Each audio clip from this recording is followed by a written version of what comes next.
Oke guys, jadi di sini kita nggak akan ribet-ribet ngedit avatar ya. Kita sudah sediakan website. Ada salah satu website yang bisa membuat avatar.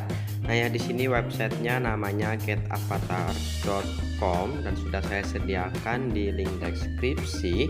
Nah, langsung aja, nanti tampilannya akan seperti ini.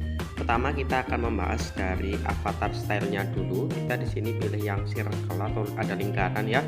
Jadi di sini kalian bebas atur-atur sesuka kalian. Di sini ada menu-menunya, di antaranya ada top di sini atau hiasan kepala ya. Di sini saya coba pakai topi, aksesorisnya saya coba pakai ini, saya pakai kacamata aja. Untuk kumisnya saya pilih yang ini. Terserah kalian ya, kalian bisa atur-atur sesuka kalian.